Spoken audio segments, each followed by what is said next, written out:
trust goes both ways.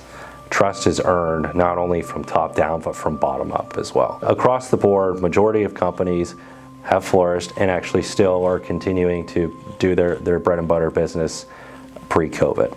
New York Times is continuing, Amazon's continuing, Facebook's still going, with the data showing that companies have still flourished despite the circumstances. The younger generation has seen that hybrid works. They're asking their employers and those higher up saying, well, we've done a good job, then why would we come back? You need to prove to us why it's more beneficial. Trust goes both ways. There's three advantages about a hybrid schedule. The biggest advantage is lack of office distraction.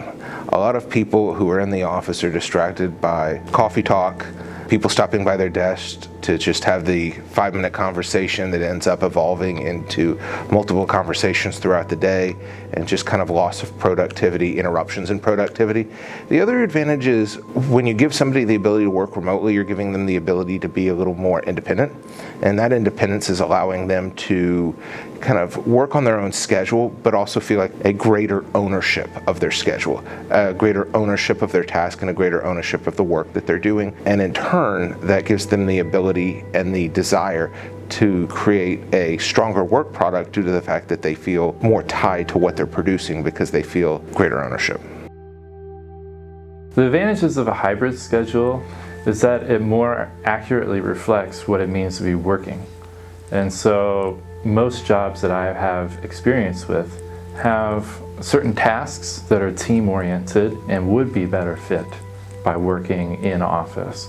But there are plenty of tasks that we do that are independent, and working with people or working on site doesn't add to the value or the efficiency of those tasks. So a hybrid schedule actually is more in line with what most knowledge economy jobs are. I think the employers that are still insistent on working in the office are not using any metrics or data-driven decisions. There are plenty of ways that you can measure productivity, costs, attrition. You can use data-driven decisions to measure the effectiveness of your employees that are remote. It's an emotional decision to say, I see an employee in the office, therefore they're contributing as much as I want them to. That's not a data-driven decision.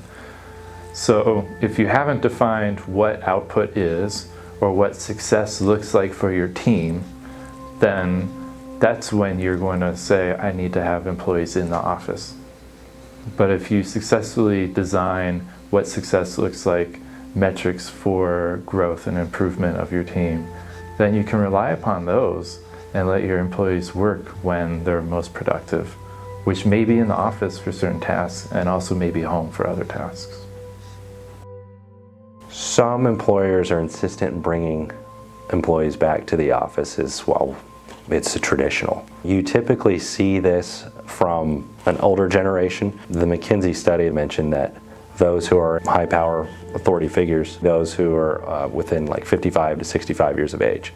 And because their upbringing and how they've worked, they've seen working in the office, and that's been their main point. And so it's only natural that they come back. Because of how generations differ, you'll find that the younger generations are desiring to want to embrace the technology and be able to have more flexibility. In this same study, there's 13 points of what's most important, and the third point is flexibility. And from those within 25 to 35 years of age found that they want to work from home, and that's something that they want, that flexibility.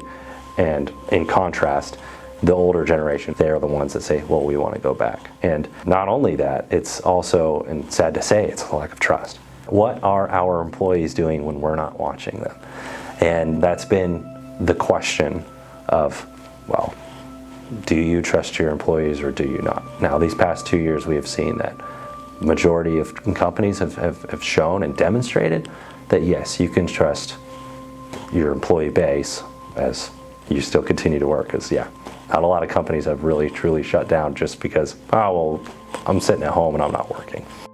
So a hybrid work schedule would benefit me because I work with international clients. I have offices in the Middle East and in Australia. So when I want to have a real-time meeting with an office in the Middle East, I need to get into the office at 5, 6 in the morning. And if I were to have a real-time meeting with our office in Australia, it would be 6 or 7 at night. And so I can't feasibly have a workday from 5 in the morning to 7 at night, plus commutes on either end of it. So having either remote meetings or being able to take off part of my day in the middle of the day to take care of something like groceries or family-related errands, that would better fit the tasks that I need and make efficient use of all of my time. A hybrid schedule would help me specifically by having flexibility to do what I need to do. Performance is important. Allowing me to do that on my terms is absolutely beneficial. I work really well in the mornings. There are times where I have to take a step out and help out my wife with our daughter. I'm able to help out around the house. I'm able to take a break, step away, and put my daughter in her car seat to go to daycare, things of that nature. I'm able to then step away and do that. Meanwhile, I can't do that at work. I'm about an hour away, and so that leaves everything to my wife, and she's also working as well, so it makes things difficult. Giving people the ability to work independently when they need to, and giving people the ability to collaborate when necessary. It's proven that people are more productive for mentoring when you can actively interact with the person that you're working with, when you can see their facial expressions, when you can see their body movement to understand the nonverbal cues of what's going on. Additionally, when working independently, there's strong evidence that suggests the more remote you are, the greater ability you have to kind of work independently and formulate your thoughts. My personal schedule preference is a hybrid work schedule. And I used to do a lot of sales trips. And so anyone who's working with account management and sales knows that travel and in-person meetings and working remotely was a normal part of business, even before the concept of working from home or remote work were brought to the fore by COVID. And so again, this is normal business practices that are better reflected by a hybrid work schedule. So you can have in-person meetings with a client, you can have projects done independently, and you can come back to your home office and meet with your team in person. But the concern of whether or not you're getting your work done wasn't an issue before. The hybrid working model has actually benefited my team's performance. So when they are in the office, they work on their collaborative team projects and they take home their individual assignments to work in their own pace. And there they show their ownership and they're more accountable when they take it home, and they contribute more hours. And I see them 55% more productive on their individual assignments when they do the hybrid model. I believe a lot of what employers are looking for when they're requiring workers to return to the office is control. A lot of employers look for a command and control type structure within their organization so that they can determine what their workers are doing, when their workers are doing it, and how their workers are doing it. Elon Musk once said, let's hire intelligent people to do things the way they want to do it versus hiring people to do the job that we tell them to do. I believe that it's important that when you're hiring people and you're paying them a decent wage, that you're paying them to solve a problem. If you need people to do the same thing, the same way, every day, there's automation that can create those tasks.